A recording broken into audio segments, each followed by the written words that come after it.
Vaheguru Ji Ka Khalsa, Vaheguru Ji Ki Fateh. I'm Harkeerat Singh. My name is Harkeerat Singh. And welcome to Seeking Sikhism. Today, we are going to talk about something that is very, very easy to create, but hard to destroy. What could that be? Something that's very easy to create, but hard to destroy. And in life, it's usually the opposite way, right? Yeah. Like, for example, like building a house. It's very, very hard to build a house, but to destroy it, it could take like one match. You could burn it down, right? In the same way, it's very, very hard to make money. Like going to the, work 40 hours a week and making money is very hard to do. But spending your paycheck, it can go fast, right? So it's Las Vegas casinos, and there, bam, all your money's gone. Yeah. It's also like if I make pizza, it takes me a while to make pizza because I'm not too good at it. Once I see it, it's just I just destroy the thing. I just annihilate it. Yeah. So anyways, what could it be? What is something in life, something that we all have, something we all possess, that is very, very easy to create but hard to destroy? And the answer is, it is our ego. Our ego. And what is ego? And why is it so easy to create? Like, it's very easy to basically inflate our ego, right? Yeah. We always want praise, and we want people to praise us, and we always are basically chasing after increasing our ego. But it's very, very hard to destroy that ego, right? And today we're going to talk about what is ego. What is homme? In homme, Gurbani, the word homme comes over and over again. And what that basically means is, like, homme means, like, basically means I am, or I amness. So ego is basically it's that illusion that creates the false sense of separation between us and God, right? So basically, what the ego is, it's saying that I am here and God is somewhere else. And in reality, Guru Sahib tells us, "Man chu tu jot swarup hai, apna mool pashan." That inside of us is that divine light of God, and it's up to us to realize that through Guru's kirpa, to the blessings of the Guru, to realize that. So that's the purpose of our life right there. And so basically the purpose of our life is to realize our true self, to find out who we really are. And instead we're actually involved in our false self all the time, right? So Harkeerat Singh, what does the ego do? What is the ego? Well, what does it do? Elaborating on the true self, the false self, I think one thing the ego does is that it encourages you to pay attention to your false self when you should really be reflecting on your true self. For example, when you wake up in the morning and you look in a mirror, what is it that you truly see? Do you see your body, or do you see your soul? Now, before we elaborate on which one you should see, let's look at what Gurbani says. It says, "Murek hoy na akhi suje." The fool does not realize what he sees with his eyes. So we don't realize what we see with our eyes. What is it that we're supposed to realize? What are we supposed to see, and how do we see it? Gurbani also mentions many times that we're supposed to see with more than just our eyes. We're supposed to see beyond that. So what do we see, the body or the soul? Well, let's take it to ducks and bunnies. Ducks and bunnies, okay. Ducks and bunnies. Let's get an optical illusion up on the screen. Now, this optical illusion of the duck and the bunny, it's one that's familiar to many of us. And what it is that the duck and the bunny illusion, it's interesting because you can either see a bunny crouching over with its ears in the air, or you can see a duck with its beak in the air. And what's interesting about this illusion is that when you concentrate on seeing a duck, you can't see the bunny. But when you see the bunny, you can't see the duck. So what are you supposed to make of this? One thing that we should strive to see is try to see the duck and the bunny at the same time. Instead of getting consumed in only seeing the duck or only seeing the bunny, we have to try and see their relationship and see how the optical illusion itself is trying to confuse us and trying to make us focus on seeing one or the other. And in the same way, when we look at the mirror, instead of seeing our body, the duck, or instead of seeing our soul, the rabbit, we have to try and see both at the same time and see their relationship with one another. Because this really is reality. This is the system. This is Maharaji the Carrot, which translates to the Lord's game. This is God's game. Nano pek thakur karang. With your eyes, see the wondrous play of the Lord and the Master. We have to see this system. This is reality. If we only concentrate on seeing the body, we won't see the soul. We'll be involved in our ego, this physicalness, this maya, this worldly attachment. But if we only focus seeing our soul, we're not going to live amongst this world. We're going to be hermits living up in the mountains, which Sikhism doesn't preach. So it's up to us to see, when we look in the mirror, we have to see this reality. Instead of seeing the body, or the soul, or the duck, or the rabbit, or if it's in the morning, instead of seeing bags under your eyes and a messed up face, try to see God's will. Yeah, but it's hard. It's not easy to do that, right? It's very hard for us to see something that visually with our eyes we can't see, because all our life we're so used to basically using our senses to relate to things, right? So seeing our true self, or our soul inside of us, comes through the grace of God, and it comes through meditation and that effort that is needed to realize who we really are. And we meditate, as Sikhs we meditate, we repeat Vaheguru, which basically means the wondrous Lord that dispels the darkness, the wondrous light that dispels the darkness. So we meditate upon that. And Guru Sahib tells us, Jab hum hote, tab tu nahi, ab tu hi, main nahi. That when we meditate, when there's still a sense of me, then there's no God, there's no you. Right? So it's the realizing who we really are and trying to become one and trying to have that unity with God. And you're speaking about mirrors. There's another analogy I have about mirrors. For example, say that I have a mirror that's very, very dirty. It's just covered in dirt and filth. And I can't see myself in that mirror. I look at it and I cannot see myself. But as I start cleaning that mirror, slowly start cleaning it, you start seeing yourself in that mirror. You can see who you are, right? And the same way, there is the filth, there is that pollution, you can say, or the filth that is separating us and God. It's that curtain, that veil that separates us and God, and that is our ego. And as we meditate, and through the kirpa, through the grace of God, that ego starts to be washed away, we can start to see our true self. We start to realize that, hey, you know what? God is inside of me. And like I said before, jab hum hote, tab tu nahi, ab tu hi, main nahi. That we realize that. And there's a Gurbani, Guru Sahib tells us, Pai re gurumukh sada pat hoye, har har sada tiaye, mal home kadda toye. And what that means is, O siblings of destiny, the Gurmukhs are honored forever. They meditate forever on the Lord, har har, and they wash off the filth of egotism. So it's about washing away that egotism, and it's that wall of separation of ego that we are removing through meditation, right? So in the end of the day, I guess it's ego that is separating us. And there's one equation. This is not a math class or anything, but there's one equation that I found. It's very interesting. I found on the internet. And what it says is, it says, man minus ego equals God. So a man, when they take their ego away, what is left? God, right? Because that is what separates us from God. And when we do that meditation and we start to realize God's presence, we start to see God within everyone, within ourselves and within everyone, with all the creatures, within everything, right? Sab gobind hai, gobind bin nahi koi. Everything is God. God is everywhere. And when we do see that, when we realize that we are all one, that we are all connected, that same light of God is inside all of us, then comes the compassion, then comes the love, then comes the desire to serve people, right? Because you realize that God is everywhere and there's really no difference between us and others. And there's an example I want to give. It's a story about two men, and one man is living like a very, very poor lifestyle. Basically what he has is he lives in a hut, and it's made out of mud. It's got walls made of mud, and in those walls there's actually diamonds and rubies and gems, very expensive, and they're all embedded in the wall. So it's basically his walls are made of mud, and there's all these diamonds and stuff that are stuck in the mud. But he doesn't know their value. He doesn't know what they are. So he lives in that, and he's begging every day. He doesn't eat for days sometimes. So he's suffering. He's living a very, very tough life. And he doesn't realize that he has like $10 million worth of diamonds and rubies embedded in those walls of his hut. He has no idea. And his neighbor, on the other hand, he's got $10 million in his bank account, right? He's got a nice house. He's living large. He's got the bling bling happening, right? This guy's he's living the life, right? And he's living a very peaceful life, right? He's got a life full of joy and happiness, and his neighbor is suffering. His neighbor, it's a mud house next to a mansion. I love it. So at the end, when you ask, there's a question: out of those two people, who was wealthier out of the two? And a lot of us might say, well, the person with a big house, the person with $10 million in his bank account, he's wealthier. But in fact, the answer is they're both equally wealthy. Right? Because one person has $10 million in their bank account, other person has like $10 million worth of diamonds and rubies embedded in his walls. But what's the difference? Why is one person suffering and the other one is living in happiness? And the reason for that is one person realizes that wealth. They have realization of that wealth. Other person does not know that wealth. Right? So in the same way, we all have that wealth. We all have those diamonds and rubies and gems inside of us. And what that is God. right? Yeah. God is within all of us. The name of God resides within all.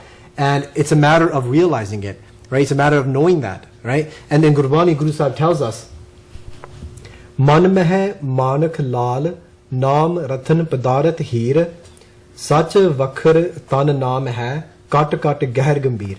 Nanak gurmukh paiye, daya kare har heer. And what that means is, within the mind are emeralds and rubies, the jewel of the Naam, the name of God, treasures and diamonds.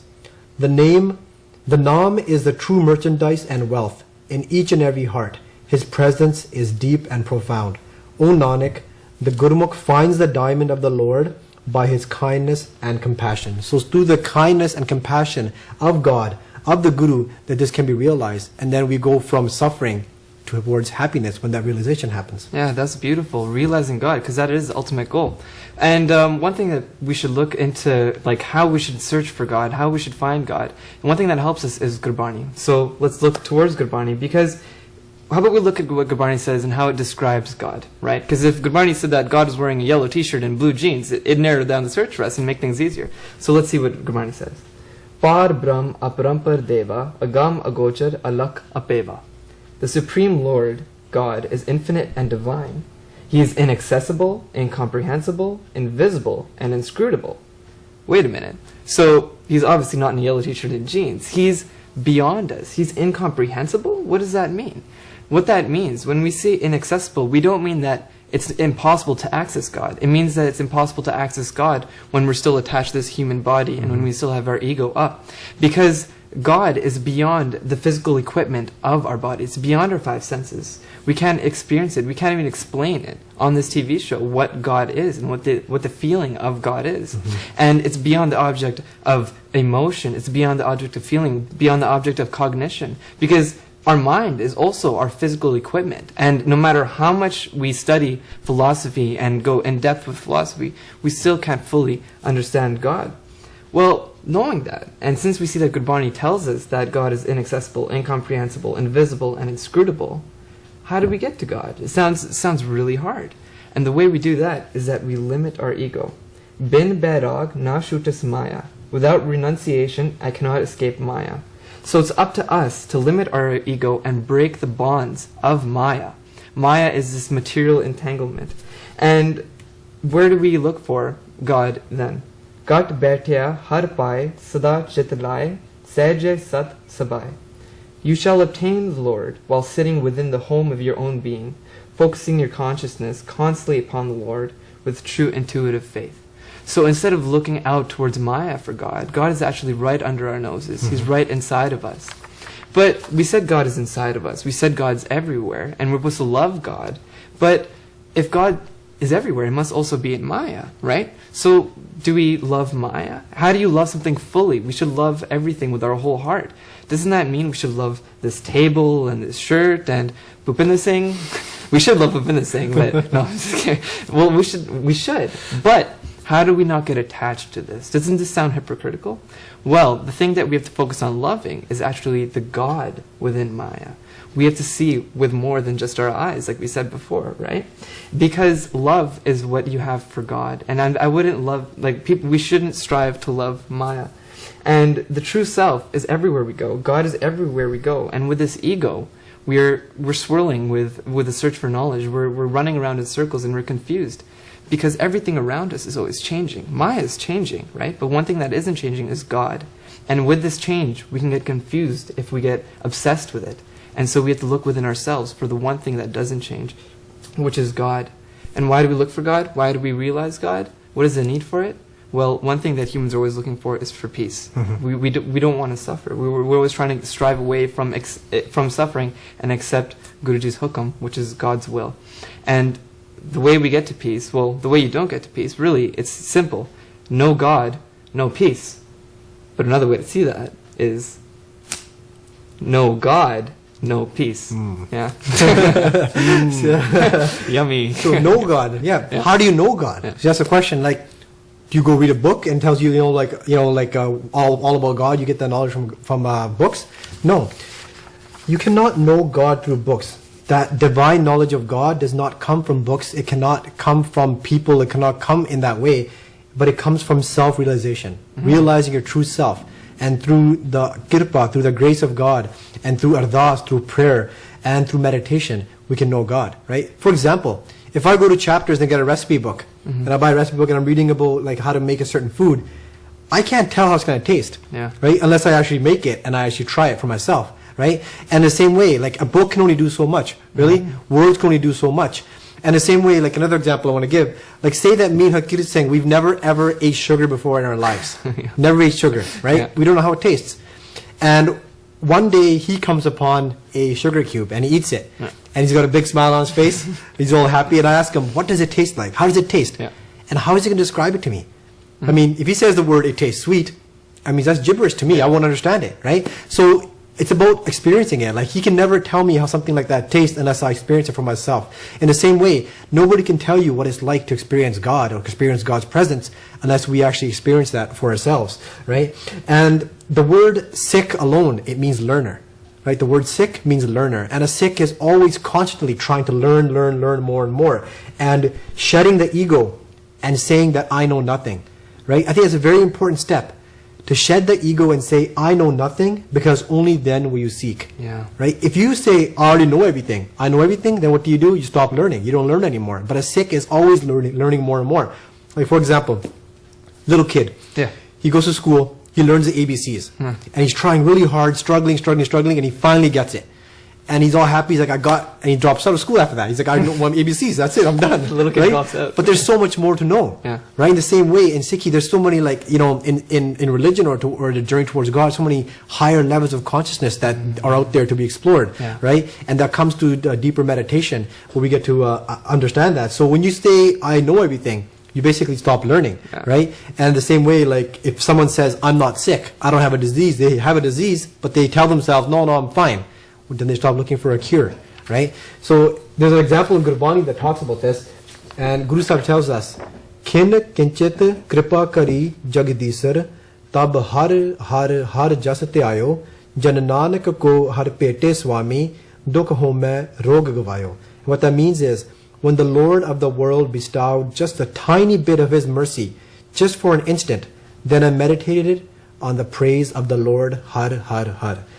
The Lord and Master has met servant Nanak, and the pain of sickness of egotism has been eliminated. So egotism is like a sickness. It's like a sickness that is within us that is eliminated by what? By meditating upon the name of God. But first we got to realize and tell ourselves that there is a sickness, that there is something that I want to cure. Otherwise, we'll never look for a cure. Right? Yeah, that's true. I liked what you said about the ABCs. And when you think you know everything, you actually don't know anything at all, right? And the search for knowledge, and sometimes people debate or even argue. One beautiful thing that Bhagat Namdev Ji says in the Guru Granth Sahib Ji, he says, some say he is near, and others say that he is far away. We might just as well say that the fish climbs out of the water up the tree. Why do you speak such nonsense? One who has found the Lord keeps quiet about it. So, Bhavin Singh, if I told you that I saw a fish climb up a tree, you're going to be like, that's nonsense. And in the same way, when we talk about fish climbing up trees, I can't even climb up a tree sometimes, right? It's crazy. And the same way, when we discuss and argue and debate of whether God is far, God is near, I find God close, doesn't even exist, these things are useless. They're like fish climbing up trees. And instead of wasting our energy and focusing on those debates and argues, we have to spend our time looking within our own home and looking within the God and other things. But one thing that people often ask is that if there's God everywhere and God within us, logically speaking, there must be some people that may have realized this divine knowledge, this infinite truth, and some people that haven't. Why is it that some people have reduced their ego and some people haven't, right? And the reason that is basically because of karma, or karma, as a lot of people would recognize it as, which is our actions. Karmi apo apni ke nere ke dur. According to their own actions, some are drawn closer and some are driven farther away. So it's based on our pichle karam, which is our previous actions, as well as the actions that we go by today. Because actions speak louder than our words. And our actions can help us get a step closer to that peace, to knowing God, to realizing this divine knowledge. Because one thing that's interesting about divine knowledge is that divine knowledge is beyond intellect. It's beyond this worldly intelligence. You could read all the books you want, you could read all the recipes you want, but you won't get that divine knowledge. In other words, even an illiterate man, even someone who can't read or speak, even they can possess this divine knowledge. Yeah, yeah. And there's actually a story from Sikh history about somebody who was illiterate, and his name is Bhai Bela Ji, right? Bhai Bela Ji. And Bhai Bela Ji, he cannot read or write, but he has that intense desire. He has a lot of faith in the Guru, has a lot of faith in God, and he sees everybody around him doing prayers, doing Japji Sahib prayers, and he wants to learn as well, but he can't read or write. Yeah. So what he does is, he asks Guru Gobind Singh Ji, and Guruji, he goes, can you teach me, every day, teach me one line Japji Sahib and the prayers, and basically he will learn those prayers through every day basically meditating upon those prayers. So Guru Gobind Singh Ji basically told him that every day he's going to say one line to him from the prayers, and Bhai Bela will go and he will meditate upon that all day long. He's going to repeat it. Next day he'll come to Guru Gobind Singh Ji, he will say the line, and if he got it right, then Guruji will tell him the next line. Right?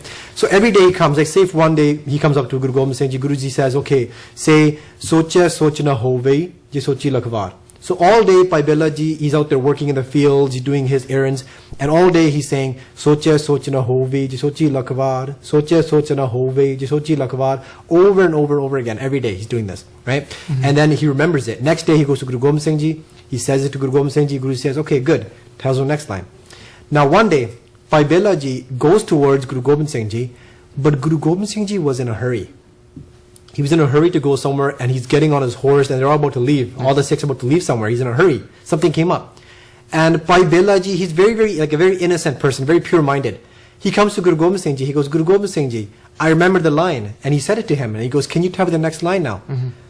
And obviously it's not a good time and place for that, right? Like Guruji's in a hurry, he's about to leave. And Bhai Bela Ji still asked him for the next line. And when Guru Gobind Singh Ji said to him, he goes, Bhai Bela, na vakt vichare na vela. And what that means is, Bhai Bela, you are not considering the time and situation to ask this, right? So when Guruji said this, Bhai Bela na vakt vichare na vela, it rhymes, right? So Bhai Bela, but what he thought is, he thought that was the next line in the prayers, right? So basically, all day long, he's out there, he's working, and he's repeating, Bhai Bela na vakt vichare na vela, Bhai Bela na vakt vichare na vela. So basically what he's saying all day long was, hey Bhai Bela, don't you know this is not a good time? Right? So all day long he's doing this, and he's repeating this, Bhai Bela, don't you know this is not a good time? So basically people saw him, and they go, what's Bhai Bela talking about? You know, every day he's doing prayers, what's he saying today? And they went listen to him. They go, Bhai Bela, what are you saying? And he goes, oh, I'm saying the next line in the prayers. And they go, Bhai Bela, that's not the next line. And he goes, yes, it is. And they go, no, it's not. Think about what you're saying. You're saying, Bhai Bela, do you not realize this is not a good time? That's what you're saying. And Bhai Bela goes, no, I don't believe you. He goes, I went to my Guru and I said, Guruji, please tell me the next line. And those are the words that came from his mouth. Right? Although it wasn't the prayers, but Bhai Bela had so much faith. He had so much faith that he kept meditating upon that all day long. And next day when he went to Guru Gobind Singh Ji, all the people gathered around. They wanted to see this. And they go, it's going to be hilarious, right? Bhai Bela is going to make a fool of himself, what they basically thought. And Bhai Bela goes up there. And he goes, Guru Gobind Singh Ji, I memorized the next line, and here it is. Bhai Bela na vakt vichare na vela. And everyone started laughing. But Guru Gobind Singh Ji did not laugh. Guru Gobind Singh Ji came up and he gave Bhai Bela a big hug. And he told everybody, you can learn a lesson from this man. The lesson you learn is, look how much faith he has. Right? He didn't care what people said. People were saying, oh, it doesn't sound right, whatever. He had so much faith in his Guru, so much faith in God, that he meditated upon that. And to say that Bhai Bela, like, you know, like it's not about, like you said before, it's not about reading from books or somebody who has a lot of knowledge. That divine knowledge comes from within. It comes from faith. It comes from our faith in our Guru. That's amazing. Right? At the end of the day. Yeah, the people with faith, they have the true intelligence. Everyone else thought he was stupid, but it turned out that he actually was the one with that divine knowledge, right? And this knowledge is actually really, really important. One wonderful thing that Bhagavad Kabirji says is that Kabir tore jal mashli jeevar melyo jal ek tokne na shutase fir kar samand samal. And what that translates to is, Kabir, the fish is in the shallow water, the fisherman has cast his net. You shall not escape this little pool. Think about returning to the ocean. So what this analogy is, like this metaphor, is if we were to be a fish, and if this fisherman was Maya, and he has this net that can catch us, it's more likely that we would be caught in this net of Maya if we were in shallow waters, stuck with other fish, and if we were very visible in that sense. But if we increased our knowledge, we increased that search for divine knowledge, we'd swim to a deeper ocean with much deeper water. And then, hence, the net of Maya would be less likely to catch us. So when we realize this divine knowledge, when we have faith, that true intelligence, and we limit our ego, then we will avoid that net of Maya. So I think we're actually almost out of time. There's a quick email that you want to read out. Yeah. You got a lot of emails from a lot of different viewers, and we should read one out today. That there's a question that was actually asked Find by this someone. email. Yeah. Okay. All right. Harkeerat and Bhupinder, I want to thank you for your show on Sikh spirituality. Your choice of topics is always relevant and carefully grounded in concrete illustrations. Towards the end of the show, you frequently ask for suggestions, and I would really appreciate it if you guys could provide resources and helpful hints for non-Sikhs who want to learn about Sikhism. Sorry, we're running short on time. I'm just going to condense this email a little bit. But what it's saying is that can we please have some resources to learn more about the Sikh faith, and what materials are there in English that you would like to recommend? And that is from Eric. Okay, well, there's a few things. So 3 things. Number 1 is reading translations of Guru Granth Sahib Ji. On the screen, you can see the website you can go to, and you can read English translations of Sri Guru Granth Sahib Ji from the website www.sikhnet.com. And that's one source. Another way is there's actually these books, and they're called Divine Mystic Reflections on Gurmat. If you go to www.sikhnation.com, you can order these books, and they'll send them to your house for free, right? So you can order these books online, www.sikhnation.com. Another website that's very good is gurbani.org, and you go there and you click under Reflections, and over there you can read many, many different Gurbani articles, and there's many, many different ways to learn about, especially with internet now. We're very, very blessed to have so much knowledge on the internet. So I guess we are now out of time. Out of time. Ding! My name is Bhupinder Singh. My name is Harkeerat Singh. And we'll see you next time on Seeking Sikhism. Vaheguru Ji Ka Khalsa, Vaheguru Ji Ki